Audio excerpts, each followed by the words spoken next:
म्हणजे पाणी नदीचं पात्र असं राहिलंच नाही. 1-1 किलोमीटर जे नदीचं पात्र पहिलं 100 मीटरचं होतं ते नदीचं पात्र 1-1 किलोमीटरचं झालं. म्हणजे इतकं पाण्याचा फ्लो कुठनं सगळीकडनं पाण्याचाच फ्लो झाला. ढगफुटी कापून गेलं, पूर्ण खरडून गेले जमिनी 5-5, 10-10 फूट पिकासहित. हा त्याची पण एक सर्वे केला पाहिजे. हो, त्याचा वेगळा सर्वे करायला पाहिजे. कारण ह्या जमिनी आता नापीक झाल्या ना. कारण त्याच्यावर पुन्हा माती भरून पुन्हा कट टाकून पुन्हा त्याला सुपीक करावं लागतील तर त्या जमिनी पुढे येतील. त्याला नाही मदत केली तर 2-4 वर्ष ते पडीक राहणार जमिनी पुन्हा.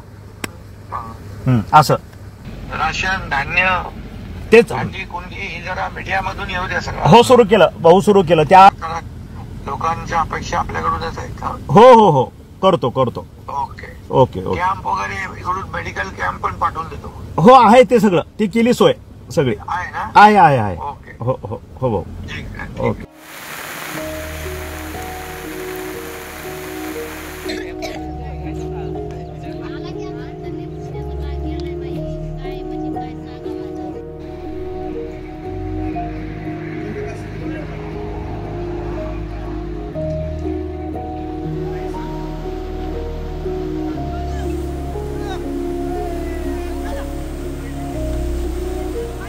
म्हणजे पाणी नदीचं पात्र असं राहिलंच नाही. 1-1 किलोमीटर जे नदीचं पात्र पहिलं 100 मीटरचं होतं ते नदीचं पात्र 1-1 किलोमीटरचं झालं. म्हणजे इतकं पाण्याचा फ्लो कुठनं सगळीकडनं पाण्याचाच फ्लो झाला.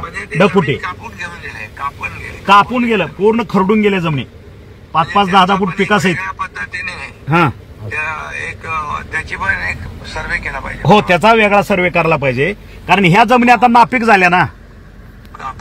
कारण त्याच्यावर पुन्हा माती भरून पुन्हा कट टाकून पुन्हा त्याला सुपीक करावं लागतील तर त्या जमिनी पुढे येतील. त्याला नाही मदत केली तर 2-4 वर्ष ते पडीक राहणार जमिनी पुन्हा. असं राशन धान्य तेच कोणती जरा मीडियामधून येऊ द्या सगळं. हो, सुरू केलं भाऊ, सुरू केलं. त्या लोकांच्या अपेक्षा आपल्याकडूनच आहेत. हो हो हो, करतो. Okay okay okay. कॅम्प वगैरे इकडून मेडिकल कॅम्प पण पाठवून देतो. हो, आहे ते सगळं, ती केली सोय सगळी आहे ना. आहे. ओके हो हो हो भाऊ. ठीक आहे. ओके.